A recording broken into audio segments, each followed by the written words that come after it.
Lebih dari 15.000 warga Ukraina berencana untuk ambil bagian dalam pesta bebas coblos apem secara massal di sebuah bukit, jika Presiden Rusia Vladimir Putin nekat meluncurkan nuklir. Angka itu merupakan jumlah orang yang telah mendaftar pada undangan online di layanan pesan Telegram untuk bergabung dalam pesta bebas coblos apem secara massal di sebuah bukit di luar Kiev, sebagai respons atas nuklir Putin. Rencananya, pesta coblos apem secara massal akan berlangsung di Shchekavisa, dan mereka yang hadir akan diundang untuk menghias tangan mereka dengan garis-garis untuk menunjukkan preferensi duniawi mereka, 3 garis untuk penggemar cobloa lubang belakang, dan 4 garis untuk penggemar ngemut lontong. Penyelenggara juga memposting klaim berikut secara online. Mereka mengatakan bahwa semua apartemen dengan pemandangan Shchekavisa karena alasan tertentu menghilang dari situs real estate. Menjelaskan bagaimana rencana itu melambangkan semangat Ukraina, seorang wanita lokal mengatakan kepada Radio Free Europe, ini kebalikan dari keputusasaan. Bahkan dalam skenario terburuk, orang akan mencari sesuatu yang baik. Inilah mega optimisme Ukraina. Seorang pria lokal menambahkan, ini adalah upaya untuk menunjukkan bahwa semakin mereka mencoba menakut-nakuti kami, semakin kami akan mengubahnya menjadi sesuatu yang lain. Ketika sirene serangan udara dibunyikan minggu lalu, salah satu anggota kelompok Pesta Liar bahkan memposting dengan penuh semangat, apakah sudah waktunya? Dengan pamer wajah tersenyum, yang menerima hampir 600 tanggapan dengan wajah tersenyum. Terus ikuti kami, karena di video kali ini panjenengan akan mengetahui fakta-fakta yang lebih menakjubkan dari Ukraina.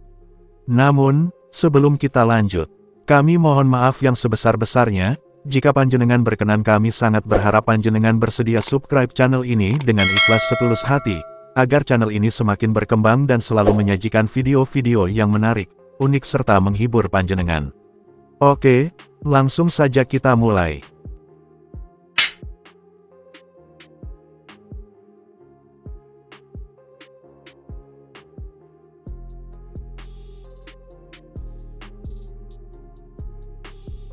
Ukraina adalah sebuah negara di Eropa Timur yang berbatasan dengan Rusia di timur dan timur laut, Belarus di barat laut, Polandia dan Slovakia di barat, Hungaria, Rumania, dan Moldova di barat daya, Laut Hitam di selatan, dan Laut Azov di tenggara. Ukraina dan Rusia sekarang ini sama-sama memperebutkan semenanjung Crimea yang dicaplok oleh Rusia pada tahun 2014, meskipun demikian Ukraina dan banyak komunitas internasional mengakuinya sebagai bagian dari Ukraina. Beserta Crimea, Ukraina memiliki wilayah seluas 603.628 km persegi, yang membuatnya sebagai negara terluas di Eropa dan terluas ke-46 di dunia. Sedangkan populasi sejumlah 33 juta jiwa menjadikan Ukraina sebagai negara berpenduduk terbanyak ke-32 di dunia. Yang menakjubkan dari Ukraina ialah, memiliki lahan luas yang didedikasikan untuk perkebunan bunga matahari.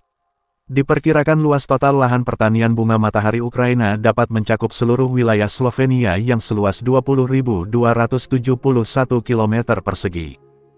Stasiun Arsenalna di ibu kota Kiev adalah stasiun kereta terdalam nomor 2 di dunia dengan kedalaman 105,5 meter di bawah permukaan. Untuk penumpang yang naik kereta bawah tanah di stasiun Arsenalna, mereka harus naik 2 eskalator panjang ke bawah tanah yang memakan waktu sekitar 5 menit. Kedalaman stasiun yang tidak biasa ini terutama disebabkan oleh geografi kota Kiev. Pintu masuk utama ke stasiun terletak di atas lembah curam yang berdekatan dengan sungai Dnieper di mana tepian sungai yang tinggi menjulang di atas bagian kota lainnya. Vyshyayvanka adalah nama kostum nasional Ukraina. Ini berbeda dari yang lain karena karya sulamannya yang menonjolkan sulaman Ukraina. Vyshyayvanka adalah kemeja putih polos yang terbuat dari linen dan dihiasi dengan sulaman bunga atau ornamen jahit tangan. Dan keistimewaan kostumnya adalah dipakai oleh pria dan wanita. Terowongan cinta adalah jalur kereta api setengah terbengkalai di Klaven, Ukraina barat laut yang tercatat sebagai tempat paling romantis di dunia. Terowongan kereta api alami yang mempesona ini dikelilingi oleh lengkungan hijau yang dibentuk oleh pepohonan di kedua sisi jalur kereta api jalur tunggal. Pengaturannya yang romantis menarik banyak pasangan ke tempat itu. Menurut legenda setempat, keinginan pasangan yang mengunjungi tempat itu akan terkabul. An-225 adalah pesawat terberat yang pernah dibuat, dengan berat lepas landas maksimum 710 ton. Ini memegang rekor untuk total muatan udara di 559.580 pound, serta muatan barang tunggal yang diangkut di 418.830 pound. Antonov An-225 Mriya dibangun di Kiev, Ukraina saat masih menjadi bagian dari Uni Soviet. Ini juga memiliki lebar sayap terbesar dari semua pesawat fungsional. Sungai Dnieper, sungai terpanjang keempat di Eropa, melintasi Ukraina dan Belarus dari Valdai Hills, Rusia. Sungai yang bermuara di Laut Hitam ini menjadi sumber sejumlah pembangkit listrik tenaga air dan waduk di sepanjang alirannya. Kyiv merupakan ibu kota Ukraina. Kota ini adalah salah satu kota tertua di Eropa Timur, dengan sejarah sejak lebih dari 1,400 tahun. Kota ini memiliki kekayaan landmark sejarah dan budaya, termasuk Katedral Saint Sofia yang ikonis dan biara Kyiv Pecherslavra. Ukraina adalah rumah bagi beberapa kuburan raksasa, tempat sisa-sisa makhluk purba ini ditemukan. Lapisan es di negara ini telah membantu melestarikan raksasa prasejarah ini, dan memberikan wawasan berharga tentang sejarah bumi. Sebuah kota pada abad pertengahan bernama Lviv terkenal dengan ratusan jenis kopinya. Kota ini terkenal sebagai kota kopi Ukraina karena lebih dari 600 kafe di kota ini menjual minuman kopi. Sama seperti di Indonesia, minum kopi juga telah menjadi budaya masyarakat Ukraina. Ini terlihat dari banyaknya penjual kopi yang tak henti-hentinya melayani pembeli yang rela antri untuk menikmati kopi Ukraina. Meskipun pihak yang pertama kali menciptakan kedai kopi Eropa diklaim oleh Ukraina dan Austria.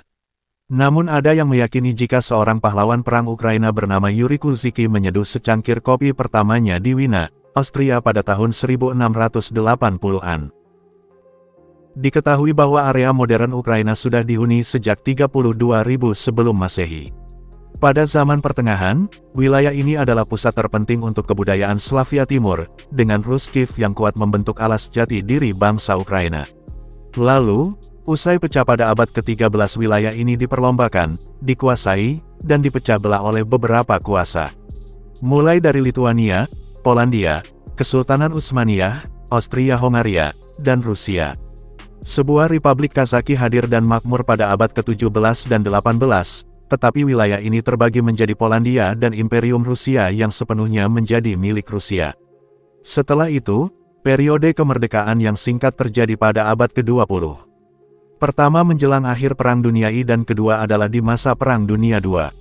Akan tetapi, dua periode ini berujung pada takluk dan menyatunya wilayah Ukraina ke dalam Republik Soviet. Terima kasih banyak telah menonton. Jika panjenengan berkenan, kami sangat berharap panjenengan bersedia subscribe channel ini dengan ikhlas setulus hati, agar channel ini semakin berkembang dan selalu memberikan video-video yang menarik, unik serta menghibur panjenengan. Akhir kata, wassalamualaikum, sampai jumpa di segmen berikutnya.